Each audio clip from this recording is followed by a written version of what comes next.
Alright, so this is a test setup for the Mike Takes It Out news video. So normally I would be a lot further away from the green screen, but because I want to use the wide camera and kind of get everything, I don't even know if I'm in frame right now, honestly.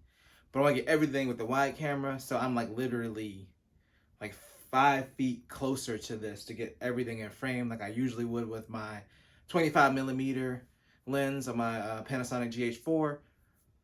But we're gonna roll with it and just kind of see how it turns out with color grading and all that stuff, and also to see how this mic turns out. Got it rigged up to the iPhone 12 Pro, so we gonna see how it is. We live in the pro life. This is my first video. I think this is the first green screen video I've done in general. At least the first full episode of like a mic texted out that I'm gonna do from the iPhone. So let's see what happens. Gotta go find my glasses. Anyway, I will be back on Tuesday with my first impressions of the iPhone 11 Pro. These are my first impressions after a few days, so this isn't what I would consider like a full review because I haven't had the phone for that long, but this is just my right off the bat like first impressions after a couple days. So here we go.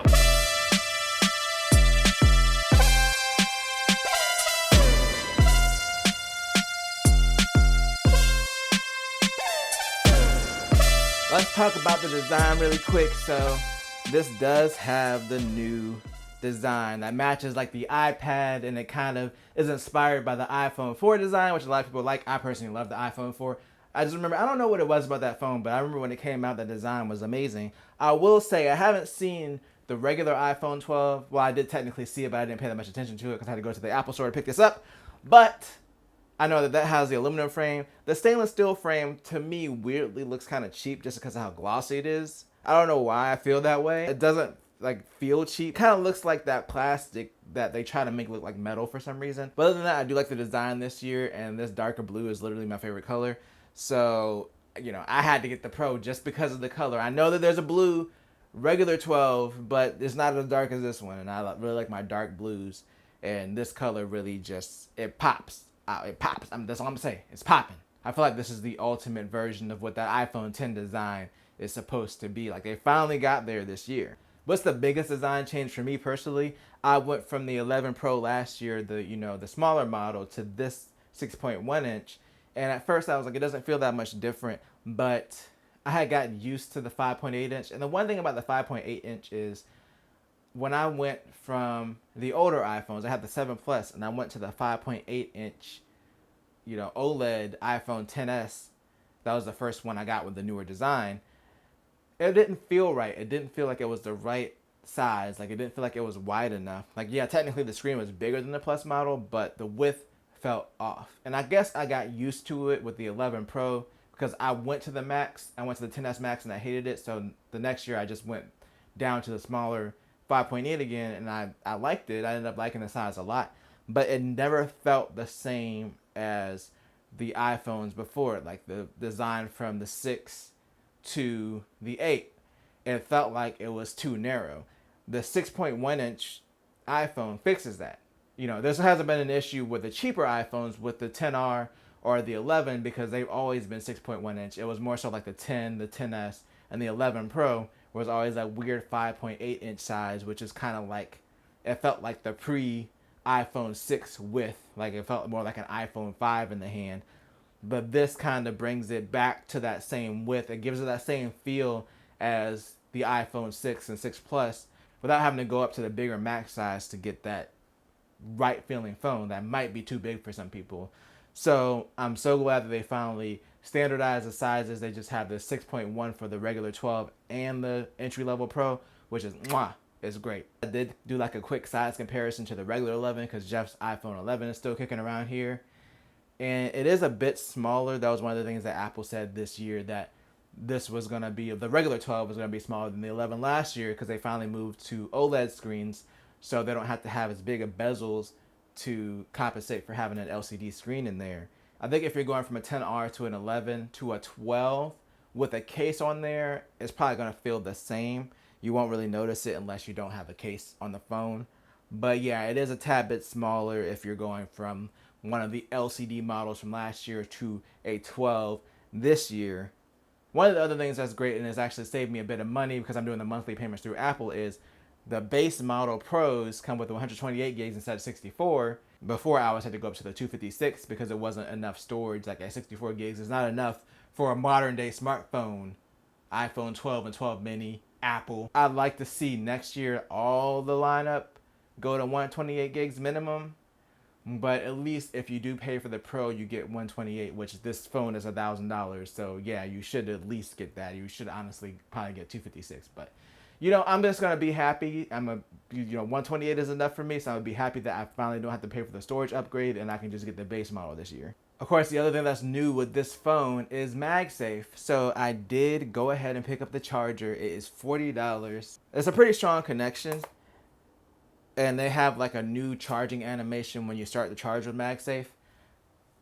But the one thing is, if you buy a normal case like I did, so this is your standard like cheap plastic case that was like $10 on Amazon. And with a normal case, the MagSafe will still work. It's just not nearly as strong. Like, it'll stay up there, but you can literally, if you touch it, it'll pretty much come off. And also, this is supposed to be able to charge, I believe it's up to 14 or 15 watts. And I doubt that with it making as little contact as it is with the magnets, that you're going to get that full charge. So if you are interested in getting the MagSafe charger, then you definitely want to get a MagSafe case if you use cases at all. You might be able to get away with like a thinner case, like if it's really thin, but just from my experiences with this, like the charger doesn't stick. Also, it's just a normal charger. So you can charge other phones with it. You can still charge the older iPhones with it. It's going to be capped off at 7.5 watts because they're not MagSafe compatible. So it's not going to charge as fast, but you still can use it for other phones. Otherwise, it's still a normal wireless charger. The one other thing I want to touch on with MagSafe that I don't like, at least with this particular wireless charger, is the fact that they created a problem that wireless charging didn't have, which is literally like, the one thing I like about it is like when I go to bed, I put my phone up there. It's a one-handed thing. Sometimes I have to move it around a little bit. It does fix that problem. Like you stick it up there and it finds the magnet and it's charging. You don't have to hunt for the sweet spot for it to charge. But like when you take it off, because it's stuck to the phone, it becomes a two-handed thing. So it's not MagSafe in the same way that like the MacBook charger was back in the day. Like it's actually creating more of a hazard in my opinion, at least with this particular charger. A heavier charger would probably make more sense as like a bedside one, because like at least that way when you pull the phone off, the charger will probably stay in place. But this would be like a great stick in a cup holder, like in your car type charger. Or like I could see myself, like I have it right now in my office. So when I'm at work, I can charge my phone, but if I also want to pick it up really quick without disconnecting it and check a message or something like that, I can still do that. Otherwise, it kind of creates a new problem that wireless charging didn't have. But that's my thoughts on the MagSafe charger so far. But I also have a wallet coming in a silicone MagSafe case. And I'll also be getting one of the leather cases when those come out. So make sure to subscribe so you don't miss it. That was aggressive. I'm going to briefly touch on performance because there's not that much difference as far as how the phone feels. And I mentioned this even before I got the phone. I was like, this current generation is so fast, they're not going to be able to make a meaningful difference in between, at least between last year and this year. It is a split second faster. The biggest difference you'll probably notice is when you go to take a picture, it's like instantaneous in comparison to like last year's phones. Like literally you hit the button, of course, not including like if you're doing night mode or something like that. But you hit the button and the picture's done. Like it takes the picture. Like as soon as you even come close to that button, your little finger hairs touch it, boom, picture taken. And like I wasn't even ready yet. Upset me. I was mad. And speaking of the camera, I know a lot of people have been talking about the fact that the Max is going to have the bigger sensor. It's going to have the new telephoto lens. It's going to have sensor shift where it moves the sensors to do optical stabilization. It's going to have all kinds of crazy features. So we know that the Max is probably going to be the biggest camera improvement. But what about people who don't want to get the Max because it's too big like me? Is there really an improvement between the 11 Pro and the 12 Pro? I don't have my 11 Pro anymore because I had to trade it in to get this phone because I'm on the Apple upgrade program. But I still do have Jeff's iPhone 11. And aside from the fact that the 11 doesn't have the telephoto camera, the cameras are exactly the same between the 11 and the 11 Pro. So I did do a couple comparison pictures. And we know that as far as low light photos, at least with the Pro model, the LiDAR sensor is supposed to help with, improved autofocus in the dark. But overall, I will say that for my picture comparisons, even in the daylight, the pictures are a tad bit sharper and the white balance is definitely better. I found that the iPhone 11 was a little bit more yellowish in the pictures for some reason. And then when it came to nighttime photography, it just wasn't even a question because the iPhone 12 has night mode on every camera, including the front-facing camera, which interestingly enough, it actually brightens up the screen if it's really dark. I actually took a picture in complete darkness just to see if it would even work, and surprisingly it did.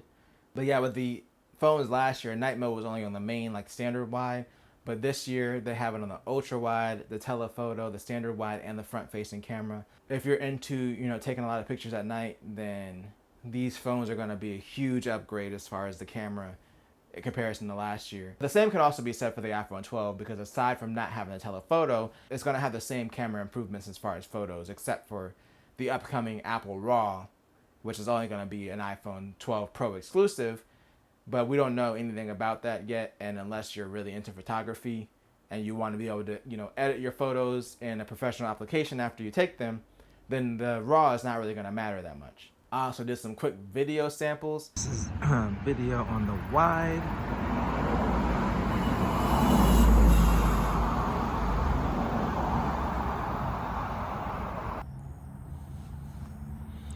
Alright, this is video on the ultra wide on both at night. Alright, so this is on a surprisingly noisy Saturday. An audio and video test of the iPhone 11 selfie camera and then the 12 Pro selfie camera. So as far as the video, I just left on the default setting, which does record in 10-bit with Dolby Vision HDR. Unfortunately, there's not a way to just do 10-bit and do HDR, which my suspicion is you get the extra 2 bits because typically the videos would be 8-bit.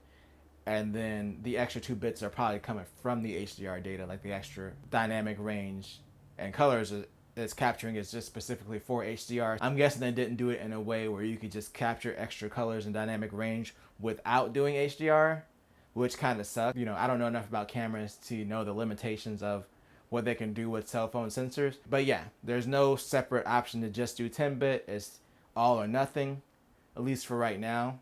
Software can change. I'll say the video looks pretty good. The dynamic range either way is a little bit better. I was just shot everything at 4K 24, which I know there's videos in 1080p, so it's going to be downsampled anyway. But yeah, it's still overall, it's a really good camera. It's definitely an improvement if you want to, shoot at night, like especially if you're interested in nighttime photos. If you have last year's phone, you're probably still fine as far as video. It's not that big of an improvement.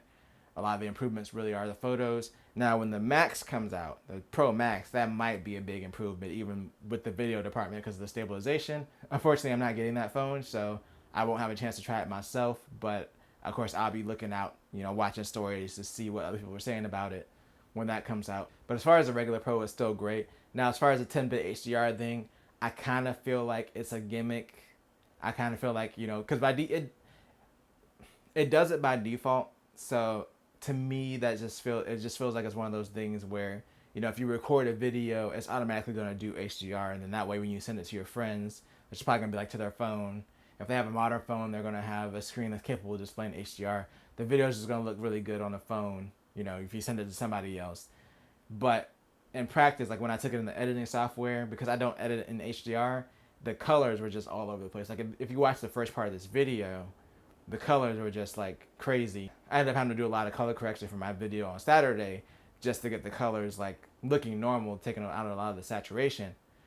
But yeah, I don't think that the HDR thing is for pros, and the whole gimmick with the Pro model is it can do 4K, 10-bit Dolby Vision up to 60 frames, whereas the regular 12 was limited to 30. If that's going to be a deciding factor for you, it doesn't matter. Just get the regular iPhone 12 at that point. That's not a real pro feature, in my opinion, or a real reason to buy the phone if you're looking at the Pro model. Overall, I really love this phone. Like I said earlier, this delivers on that iPhone 10 design. It's finally reached its maturity. They finally got it locked down with the phone sizes. I will say, like, if you don't care about the upcoming Pro RAW, or the Dolby Vision at 60 you're probably fine with getting the 12 this year, unless you want the Max. Like the Max is going to give you the best camera.